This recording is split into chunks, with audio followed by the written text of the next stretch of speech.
Luisa, Ibu Rita, selamat malam. Malam, Apa kabar Bu Rita? baik. Iya, saya sudah sering melihat wajah Anda. Tapi saya senang Anda bisa hadir di sini, bukan untuk membuka luka lama, tapi sharing Anda mungkin bisa membantu kami dan pemirsa yang ada di rumah untuk menemukan jalan terbaik. Silakan apa yang bisa Anda sampaikan dan perkembangannya sampai hari ini seperti apa Bu Rita?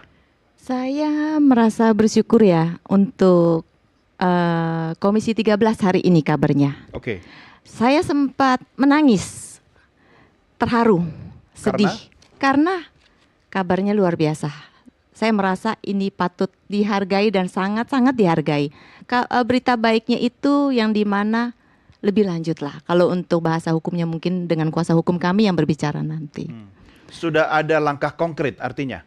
Sepertinya demikian, karena saya kembali lagi kepada kuasa hukum kami nanti yang menjelaskan. Oke, Ya. langkah hukum, kuasa hukum yang akan menjelaskan. Betul. Tetapi peristiwa itu terjadi, Anda yang alamin. Betul. Oke, Betul. boleh di-share kembali flashback peristiwa itu? Ya, betul tahun 78 ya. 78? Sementara senior saya tahun 70-an. Wow. Itu betul saya mengalami hal-hal yang masih bayi, balita ya, 3 tahun. Anda umur 3 tahun waktu 3 itu? tahun saat itu. Kenapa saya bisa bilang 3 tahun? Karena saya masuk banyak senior. Jadi saya bisa tahu usia saya 3 tahun. Kira-kira 3 tahun? Betul, dan pokoknya saya itu diambil dengan mengiming-imingkan sekolah di luar negeri. Keadaan saya sulit, mama saya dikasih uang, anggaplah uang susu. Akte lahir itu diambil. Dan di mana akhirnya saya dibawa ke suatu rumah bos besar itu di Pondok Indah, saya sebut saja. Dan itu saya dilatih di sana. Udah dilatih hanya beberapa pekan maksimum dari 3 minggu mungkin 3 bulan, saya lupa ingat. Intinya mereka ada target maksimum yang harus kita bisa memperagakan atau mencari nafkah. Dari umur segitu? Ya betul. Dan itu dibawa ke Oriental Circus. Dibawa ke Oriental Circus itu untuk latihan lebih sulit lagi. Karena di sana ada senior, banyak sekali senior di sana. Nah, udah ada senior supaya latihan dasar kita bisa digabungkan dengan senior-senior tersebut. Jadi harus cepatlah berjalannya waktu itu, kita harus jalan show di depan para penonton sudah. Itu usia 4 tahun. 4 tahun. Oke. Ya, dari disitulah terjadi. Kekerasan terjadi. Apa saja bentuk kekerasannya? Luar biasa ya. Intinya tidak ada kata kekerasan ringan di sana. Sekalipun tabok bagi kami yang keras demikian, bagi kami hal biasa. Itu tabok dengan mungilnya saya, sampai sekarang saya pun juga masih mungil. Itu pun luar biasa lah, saya dibanting tuh bagaikan bola. Main sikus dari sana lari, saya harus bisa ke sini. Ya jatuh, ya jatuh, pungut lagi, lari lagi ke sini, harus dilempar lagi. Masuk kolong, lempar lagi. Itu sambil tersenyum yang melakukan itu. Itu usia saya saya udah bisa bisa salto-salto seperti itu sekitar 5-6 tahun. Kita itu ada tuntutan usia-usianya. Jika tidak di situ tidak boleh makan, dikurangin asupannya, porsinya, tambah dihukum, seperti itu. Digaji nggak? Oh tidak, Selamanya tidak digaji? selamanya. Kata mereka dianggap anak, nggak perlu gaji. Oh, itu bukan sebagai upaya tindakan latihan disiplin yang dilakukan? Apakah disiplin tadi seperti saya bahas di awal, kata pemukulan lembut saja tidak ada. Apakah bentuk disiplin kalau dengan kekerasan, banting, lempar, balik lagi, banting, lempar. Banting maksudnya tubuh Anda dibanting? Iya betul, betul. Bukan banting dalam artian latihan sirkus gitu? Ya nggak dibanting ke bawah dong, kan gitu. Oh, Itu pala saya masih mungil, itu dibanting ke lantai. Itu kan bentuknya panggung ya. iya. Panggung itu kan bentuknya kayu. Ya lempar-lempar dan saya tuh udah setengah keleyang. Itu tidak diizinkan saya itu ya capek, pingsan, itu nggak diizinkan. hajar lagi, tendang. Pokoknya intinya bangun. Kita nggak boleh bersuara, kita nggak boleh nangis. Harus tough, bangun. Nggak ada yang bantuin? Nggak ada yang berani. Senior saya banyak, nggak ada yang berani. Itu siapa yang melakukan itu? Franz Sendiri? Manangsang, ya sendiri. Katanya dia tidak mengonfirmasi soal itu, artinya itu fitnah. Bohong ya? Oh iya pasti, mana ada, maling ngaku penjara penuh. Toh kalau 1-2 orang silakan. Tapi lihat, semakin dari 8 orang yang memviralkan ini. Kami membantu teman-teman kami supaya tidak ada berkelanjutan. Ternyata makin banyak. 23 totalnya. Satu demi satu akhirnya keluar ya. Betul. Padahal semuanya berusaha untuk menanam dan melupakan luka itu. Betul sekali. Kenapa Anda akhirnya kemudian berani bicara? Ya saya pikir ini udah saatnya. Satu, sosmed sudah zaman digital. Kayaknya saya yakin. Karena saya berpikir begini, netizen hakim kami. Saya merasa mereka adil. Dan kami tidak buat-buat. Anda masuk umur 3 tahun. Betul. Kemudian keluar, kabur umur saya. berapa? Umur sekitar 14 tahun. 14 tahun. Berarti kurang lebih 11 tahunan Anda di dalam lingkaran sirkus itu. Ya bisa dibilang gitu, karena kan 3 tahun, terus dasar dulu, Iya. cari uangnya 4 tahunan. Oke, 11 tahun itu Anda bisa kabur, sekali langsung kabur atau upaya? Bersyukur. Saya langsung kabur, tidak ketemu lagi, saking mungilnya saya bisa nyelip. Gimana bisa kabur akhirnya tuh ceritanya? Jadi gini, waktu saya bisa kabur itu di mana saya ibaratnya bahasanya saling, ada teman atau karyawan yang membantu kami gini, bos ada di mana? Oh mungkin seperti ke depan, nggak tahu kemana, mungkin ke warung atau ke toko atau kemana. Udah kabur. Oh, pas 2 meter saat itu. bos yang dimaksud ini siapa maksudnya? Jansen, Franz, 2 orang ini yang memang sehari-hari yang pasti selalu ada. main tangan. 2 orang ini, jadi gini, setiap kita show itu kadang-kadang 1 tahun atau 3 tahun bergantian M1, M2, M3. Eksploitasi itu terjadi, M1 itu Manangsang, Sumampau, Manangsang, Franz Manangsang, Jansen Manangsang. Nah setiap terjadi pemukulan kekerasan itu adalah Franz dan Jansen Manangsang. Beda lagi yang namanya topik Jansen Manangsang kalau memperlakukan kita ini semua selalu mainannya bakyak. Oh. Lempar. Mungil loh saya badannya. Lempar itu betapa sakitnya. Suruh ngambil. Udah ambil kita takut dong. Ini lempar lagi timpuk ya benjol. Hari-hari begitu. Ya. Saya nggak bilang hari-hari, udahlah tiap-tiap makanan. Itu aja. Semua cerita ini sudah Anda sampaikan di DPR. Oh sudah.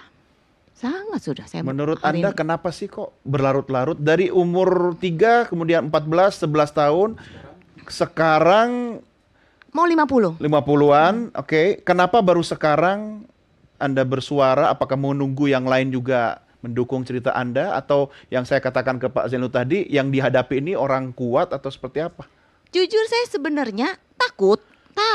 Kami semua takut. Kemarin di Komisi 3 aja saya lihat mukanya Jansen tuh merinding semua. Ada di situ. Ada. Ngelihat mukanya aja tuh merinding. Trauma.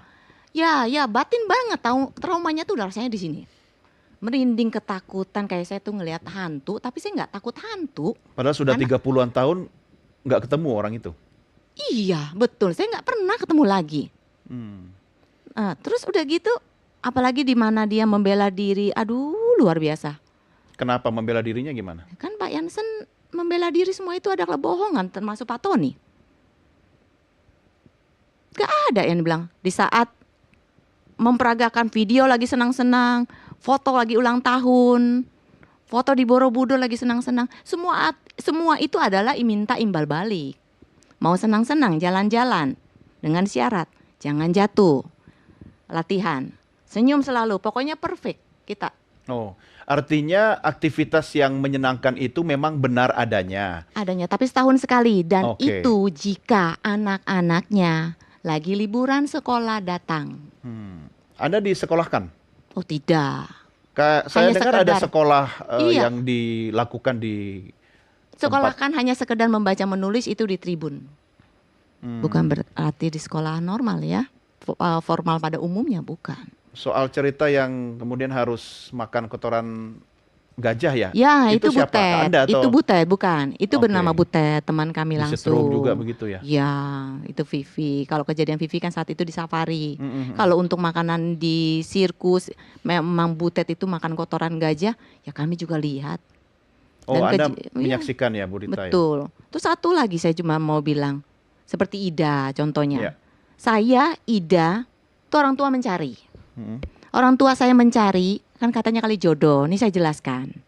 Itu apa yang kata Pak Tony. Katanya dikali jodoh, tapi kalau orang tua saya mencari, orang tua Ida kok mencari. Di saat Ida sehat, diumpetin. Di saat saya sehat, diumpetin. Saya lupa Ida umpetin di Pondok Indah atau di Safari. Kalau saya ingat, umpetinnya di Pondok Indah. Udah berselang beberapa mungkin pekan karena sirkus main itu pindah-pindah sekitar 2 minggu sekali ke kota lain. Nah disitulah baru terjadi saya dipulangin kembali dari Pondok Indah ke sirkus. Nah otomatis kalau saya udah pindah di saat ibu saya main misalnya di Manado, terus ibu saya datang. Nah otomatis dia pindah. Saya main sirkus main di Medan, otomatis kan keluarga saya nggak tahu pindahnya kemana. Jadi saya dipulangin lagi ke Oriental Sirkus untuk cari nafkah. Tapi waktu kemudian berhasil kabur, Anda kembali ke keluarga? Kita tidak diizinin ketemu. Cuman hanya karena saya udah diumpetin, saya balik lagi di situ. Saya tahu nama Anda Susan. Ya, maksud saya waktu kemudian berhasil kabur dari tempat itu, Anda bisa menemui keluarga Anda nggak? Pulang kembali ke keluarga? Betul, saya ketemu. Masih Tapi tahu sudah keluarga puluhan Anda ya? tahun, tidak. Puluhan tahun, kan saya masih mencari. Oh. Di situ kami diumpetin, kami tidak diizinkan. Akhirnya bisa ketemu keluarga? Gimana? Setelah rumah tangga saya hancur, itu baru ketemu. Gak lama kemudian kan saya nggak panjang ketemu dengan mama saya, udah almarhum. Oh. Cuman hanya bilang kalau saya diambil dengan Tony Sumampau beserta istri Cilien Hong, disebut di situ Ibu Yani, istrinya dari Pak Tony Sumampau. Nah itu yang mengambil saya, bahkan saya tanya akta lahirnya mana. Sama kedua orang itu, suami istri. Punya akte kelahiran? Punya akta lahiran, tapi sama Pak Tony yang belum saya terima sampai detik hari ini. Dan saya jika punya sekarang, karena berdasarkan ada keluarga yang baik, waktu saya kabur saya ditolongnya. Diasuhnya, disekolahkannya dengan keluarga tersebut. Yang berbaik hati menyekolahkan saya dan memberikan identitas masuk ke kartu keluarga. Nama Beliau. Anda nama asli atau sudah berganti? Oh sudah berganti, nama asli saya Susan. Kenapa ganti nama? Enggak ganti nama, itu kan dari si Tony Nama itu. pemberian ya? Betul. Kami semua rata-rata demikian seperti Butet. Apakah Butet orang Batak kita nggak tahu. Iya, iya. Iya, itu pertanyaan penting. Oke, sebentar. Saya coba minta pendapatnya Pak Haryanto soal ini. Karena ini kan hak asasi manusia ya Pak ya. Apa yang bisa Anda sampaikan? Di depan mata kita loh. Iya, jadi saya sebetulnya nggak bisa berkata apa-apa ya. Tadi cerita Ibu yang sangat menggugah hati kita semua ya. Ternyata sejak tahun 70-an sampai hari ini kemudian disuguhkan dengan situasi perburuan kita. Perbudakan itu terjadi, artinya ini masih sangat sistematis dan terstruktur.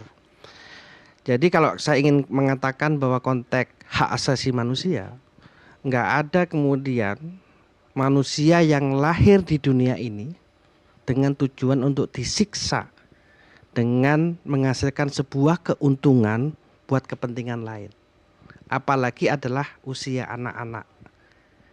Kita nggak bicara undang-undang, nih bicara soal konsep manusia.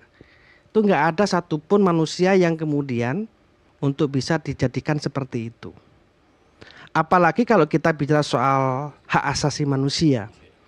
Di dalam konteks hak asasi manusia, kita punya namanya Undang-Undang 3799, bahwa manusia mempunyai hak yang sama di mata siapapun dan kemudian mempunyai akses yang sama. Apalagi ibu adalah anak pada saat itu. Ini sudah kejahatan yang sangat luar biasa terhadap anak, terhadap perempuan. Yang kami katakan kalau itu terjadi, maka kami sebagai manusia, sesama manusia, kami tidak akan pernah memaafkan hal itu. Ini konteks manusianya. Dalam konteks hukum, maka kemudian kejadian ini kita bicara soal bagaimana nama-nama aktor yang disebutkan tadi.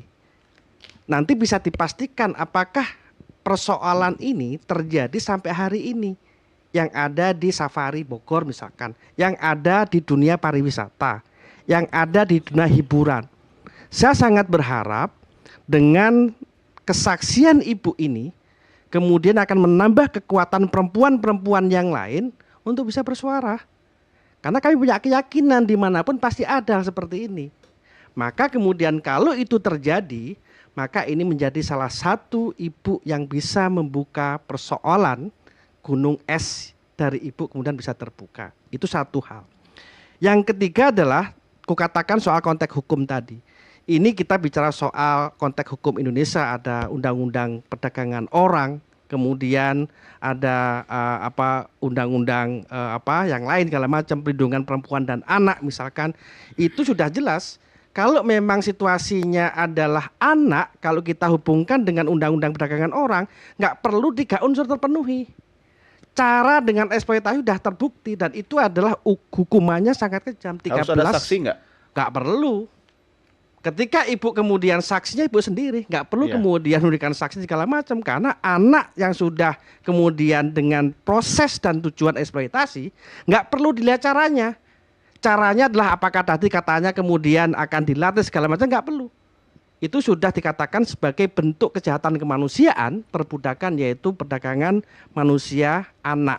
Ya. Ini yang harus kami lakukan. Yang kedua, Bang, ini penting juga ya. Kejadian-kejadian ini ternyata kemudian juga berdampak buruk pada akses-akses yang lain. Ketika semua orang ingin mendapatkan sebuah pekerjaan, ternyata sistem perburuhan dimanapun berada, mau di manufaktur, kemudian di hiburan, di pariwisata, perbudakan terjadi. Maka kemudian kayak ibu larinya akan kemana? Manusia hidup adalah untuk mencari pekerjaan. Kalau akses pekerjaan di dalam negeri juga perbudakan terjadi, maka mau nggak mau mereka akan terpaksa untuk bekerja di luar negeri. Yang di sana juga belum ada jaminan pelindungan yang hakiki bagi pekerja kita yang menjadi pekerja migran Indonesia. Begitu. Oke, Bapak-bapak bisa loh kalau mau mengonfirmasi sesuatu, nanya langsung ke Bu Rita boleh. Tadi Pak Sarman nanya apa? Bu, kira-kira Oriental itu masih ada nggak sih sampai sekarang? Untuk sekarang tidak ada tapi dimuseumkan. Tahun berapa tutup, Bu? Menurut berita itu 2019 ya. 2019. 19 itu ulang tahunnya Oriental Sirkus ke-50 kalau nggak salah sudah dimuseumkan. Tutup ya. Ya. Kira-kira Bu, target dari teman-teman semuanya yang menjadi korban ini apa, Bu? Target dalam Dalam hal proses hukum ini. berharap bisa dihukum seadil-adilnya. Itu kita minta keadilan seadil-adilnya. Keadilan menurut Bu Rita itu apa? Kalau untuk mereka 3 macan itu, 3 harimau singa itu, saya nggak tahu lah itu udah. Terus itu saya berharap, saya masih manusiawi ya. Saya cuma hanya bisa berharap diambil pemerintah. Walaupun teman-teman saya kurang setuju. Tapi saya cuma hanya berharap masih punya hati lah untuk para pekerja. Karena saya merasakan di mana toh waktu saya punya anak, saya tidak melarang anak saya ke kebun binatang. Ya. Karena apa? Di sana untuk memperkenalkan insting dan memperkenalkan IQ anak itu semua dari perkembangan pertumbuhan anak-anak saya. Kalau teman-teman ada yang lain, berharapnya mereka apa? Boykot Boykot. sebagian, tapi kembali lagi ya kita tidak tahu, lihat saja. Kemarin kan di Komisi 3 tidak ada itikat baik. Hak hidup yang selama ini dirampas tidak ingin dikembalikan. Itu rasanya biarlah proses hukum. Saya percaya kok, proses hukum itu undang-undang di Indonesia masih ada dan bisa berjalan yang baik. Anda percaya? Percaya. Harus optimis. Pak Zainul? Ya, saya kira ini negara betul-betul harus hadir yang kesekian kalinya ya. Nggak bisa ini dibiarkan ini. Nggak boleh. Saya setuju dengan Mas Haryanto ini. Ini udah kejahatan kemanusiaan ini, Mas. Nggak bisa ditoleransi ini. Sudah berlapis-lapis ini pelanggarannya ini. Perdagangan orang, mempekerjakan orang di bawah umur, anak, eksploitasi perempuan. Itu kalau dijadikan satu itu ya, dalam tuntutan gitu ya Bang Sarman, itu hukumannya berlapis-lapis loh itu. Dan ini akan menjadi presiden yang buruk. Bagaimana nanti kita bisa menikmati sebuah hiburan? Bagaimana nanti kita bisa betul-betul menikmati tawa, senyum dari para pemain sirkus? Ketika dalam hati kita kemudian jangan-jangan di belakang mereka diperlakukan seperti itu. Ya. Kita jadi sangat apa ya, Bang Doni? Menurut saya ini harus diusut secara tuntas. Ya. Nggak boleh lepas ini. Mereka berharap kepada pemerintah dan masih percaya hukum loh Pak. Artinya jangan sampai jadi bumerang ketika negara tidak hadir, hukum tidak bekerja dengan baik, bahaya loh Pak. Saya setuju. Terima kasih Ibu yang sudah memilih menempuh jalur hukum ya. Dan ini tantangan bagi pemerintah untuk membuktikan bahwa hukum di negeri ini masih bisa tegak berdiri untuk warga negaranya. Kalau tidak, maka fungsi negara kita ini menjadi runtuh, Mas. Karena kan negara ini didirikan dalam rangka apa? Untuk melindungi warga negaranya. Kalau dalam bahasa agama, ya, itu ada perlindungan yang hakiki. Ini sudah menyangkut yang namanya hibdun nafas, Ya. menjaga nyawa orang. Menjaga yang disebut dengan hibdun nasl, menjaga keberlangsungan generasi yang akan datang. Ini sudah pelanggarannya sudah berlapis-lapis. Ya. Terhadap hukum negara, hukum agama, kemanusiaan gitu. Oke. Ya. Ini akhirnya saya bertanya lagi, Bang Sarman. Ini kan pengusaha ini pelakunya itu. Jangan sampai gara-gara 1-2 orang ya, citra pengusaha Indonesia itu rusak gitu loh. Apa yang bisa Anda sampaikan kepada masyarakat? Meyakinkanlah publik kita bahwa ini hanya kasus saja. Iya. Bu, Ibu pernah ingat nggak zamannya Ibu dulu pernah show di Kabanjahe, Sumatera Utara? Kami keliling Indonesia, jadi Ya. pasti full. Saya waktu SD, mungkin kelas 5 atau kelas 6 tahun 78, 79, saya pernah menonton itu di Kabanjahe. Jangan-jangan Ibu ada di sana waktu itu. Ya. Mungkin saya masih di Pondok Indah. Tapi bagi kami penonton pada saat itu, ketika kami melihat bereaksi sirkus itu, yang kami lihat adalah sungguh keajaiban. Manusia sekecil itu mampu melaksanakan seperti itu. Ya. Bahwa kami merasa bahwa itu adalah talenta-talenta muda yang baik, yang bagus, yang dibina dengan baik. Betul. Tapi ternyata 40 tahun kemudian, saat ini, kita baru tahu Hasil eksploitasi ternyata. bahwa itu adalah Iya. terjadi eksploitasi. Kalau mungkin dari awal manusia orang-orang tahu, mungkin nggak ada yang nonton, Bu. Terus terang aja. Ya kan? Nggak ada yang nonton itu. Tapi mengapa 40 tahun kemudian, ini baru terungkap kembali. Tapi apapun itu, Bu, kita mendengar cerita teman-teman termasuk Ibu, yang ada dalam hati kita adalah hati yang terbakar sebenarnya. Kok bisa ya sesama anak bangsa seperti ini? Ya. Ibu masih kecil seperti itu, bukan orang tua sendiri tapi diperlakukan seperti itu, kita juga mendengar sangat-sangat gemes banget gitu loh. Ya. Masih anak sekecil itu. Tapi bagaimanapun Ibu dan kawan-kawan adalah pahlawan sejati dalam hal ini. Karena kita tidak ingin siapapun pengusaha pemilik sirkus ke depan tidak melakukan praktek-praktek seperti itu. Karena penonton tahu bahwa itu adalah talenta-talenta, itu bakat mereka. Itu yang penonton tahu loh, Bu. Ya, ketika Ibu selesai kita tepuk tangan, kita gembira sekali, oh gila, hebat sekali. Kita terpukau dengan penampilan Bapak Ibu sekalian. Tapi ternyata di balik itu bukan Siksaan. talenta sebenarnya. Tapi eksploitasi yang dipaksakan dan penyiksaan yang Bapak Ibu alami untuk melakukan hal itu. Nah, sehingga ini akan menjadi satu catatan. Pak Doni, saat ini ada Kementerian Hukum dan HAM. Kementerian Hukum. HAM Ya, tersendiri. HAM sendiri. Saya rasa ini udah saatnya untuk turun tangan. Ya. Karena ini masalah HAM. Ya, ini harus diluruskan. Cuma yang mau saya tanyakan sekaligus konfirmasi, emang untuk jadi pengusaha sukses itu harus sadis dan kejam? Oh Pak? tidak dong, tidak. Tidak, ini kasuistik juga. Ya kan, Sampai jutaan seorang ribuan. Rita dan teman-temannya nggak Pengusaha berani loh. banyak yang sukses tidak melakukan hal-hal seperti itu. Oke. Ini tetap kasuistik. Iya. Tapi yang saya katakan tadi, mereka adalah pahlawan-pahlawan yang harus kita hargai Iya. supaya ke depan tidak terjadi lagi hal-hal seperti ini di bidang apapun. Oh, iya. Bukan hanya di industri sirkus, Betul. tapi di bidang apapun, di Iya. bidang usaha apapun, jangan lagi ada praktek-praktek seperti ini. Itu menjadi harapan kami dan kami tidak mau kasus Surabaya, kasus sirkus ini tanda kutip menjadi oh ini loh wajah pengusaha Indonesia. Jangan dong. Iya, jangan dong. Ini kasuistik. Iya, oke. Dan ini harus segera dituntaskan. Kita tunggu gebrakan Kementerian Hukum dan HAM. Saya rasa ini udah puluhan tahun, pasti datanya ada. Ya, sekarang ini luruskan. Kalau memang bersalah, ya harus dihukum. Ya, kalau memang mereka punya hak, ya berikan hak mereka. Iya, saya pinjam kata-kata abang tadi, ini bisa terjadi di sekitar kita. Ya, nggak usah lihat jauh-jauh. Oke, kalau kita anggap kasus sirkus ini dekat, tapi mungkin saja di sebelah kiri, sebelah kanan kita, di tempat Betul. Anda misalnya seorang pengusaha tanpa sadar melakukan eksploitasi atau perbudakan. Saya coba minta pendapat Mas Wahyu sebagai seorang profesional hukum. Ya, Mas Wahyu masih bersama kami ya dari Surabaya. Ya, masih. Ya, Mas Wahyu, Anda kan mengikuti perbincangan kami di sini dan ada Bu Rita yang menjadi korban. Dari kacamata hukum, seberapa kuat sih orang-orang seperti ini yang kemudian sudah membuka luka lama yang menyakitkan itu bisa dibela kalau memang yang dihadapi ini dalam tanda petik orang yang aksesnya kuat, ya jaringannya besar dan kemana-mana gitu. Pandangan profesional Anda seperti apa, Mas Wahyu? Ya, yang jelas bahwasannya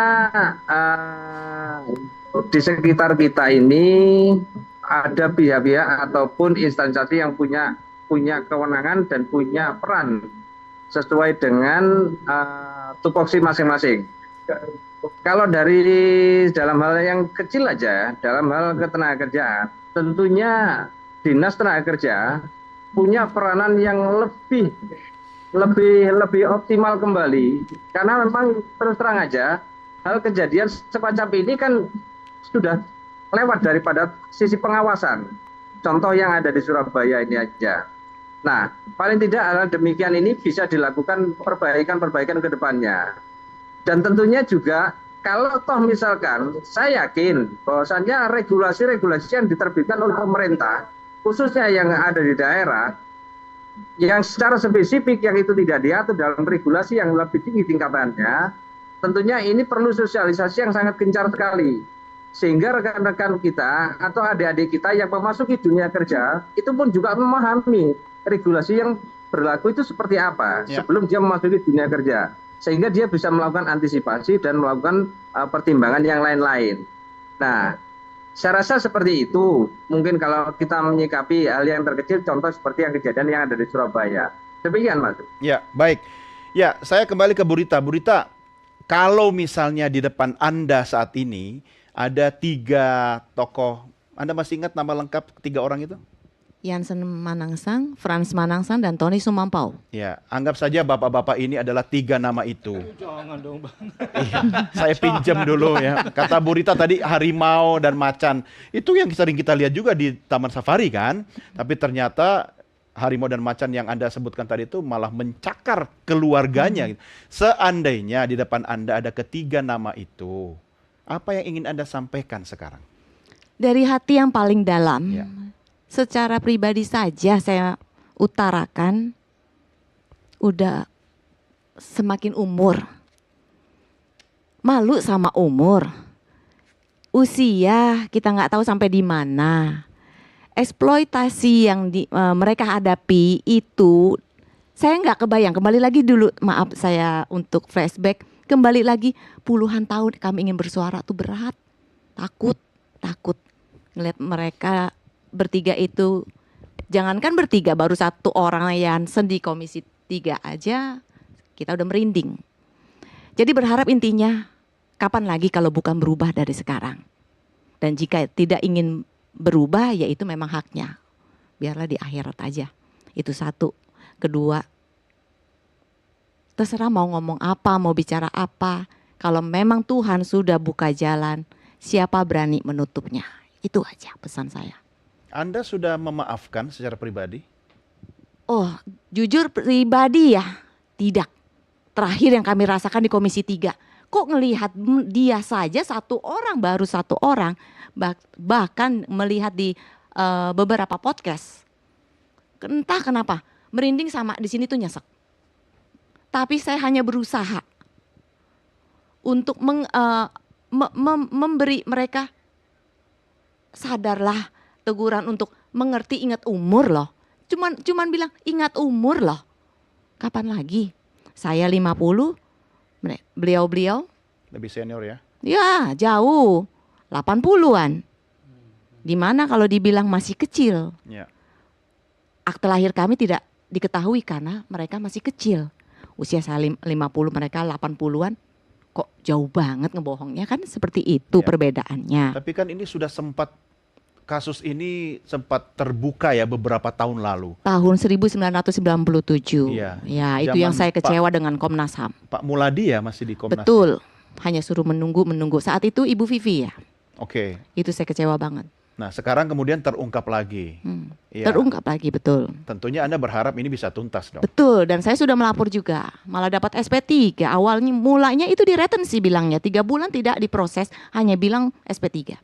Kenapa Tahu-tahu menurut hanya Anda, SP3. kira-kira kenapa sampai yang tadinya sudah terungkap tiba-tiba SP3 kemudian? Kayaknya netizen pinter, nggak perlu saya jawab deh. Tahulah Komnas HAM seperti apa. Fair. Karena saya merasakan itu. Langsung kehidupan saya. Kalau enggak, kalau udah selesai di masa itu yang seperti Pak Tony bilang, kok nggak diungkap bla bla bla dan lain sebagainya. Nggak akan terjadi seperti ini. Karena Oke. dunia sosmed sudah sangat mempermudah kita komunikasi, yuk kita sama-sama. Ya. Kita bersyukur media sosial ya bisa Betul membantu menyampaikan pesan-pesan yang sebelumnya tidak banyak orang boleh tahu ya. Betul banget. Soal penderitaan Anda. Oke, saya juga minta produser saya minta tolong Kakak Reni ada komentar di channel YouTube Nusantara TV. Ada satu yaitu dari Eri Rifai. Terima kasih sudah meneruskan komentar. Bunyinya. Oke, pelan-pelan. Yang pertama soal pabrik yang tidak membayarkan apa istilahnya upah ya. Oke, pertanyaan berarti ya, itu pelanggaran atau tidak? Oke, nanti dijawab. Kemudian yang kedua, oh banyak komentar. Pilih salah satu, produser.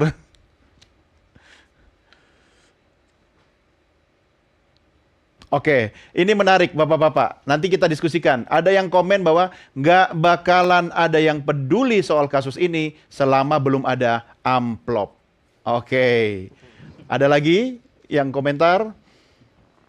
Ini bagus, bisa diangkat jadi film. Oke, tapi saya tidak mau menjual kesedihannya Bu Rita ya. Oke, ini komentar dari penonton kita. Baik, kita akan lanjutkan diskusi kita di segmen berikutnya. Kita rehat sebentar, Merah Putih segera kembali sesaat lagi.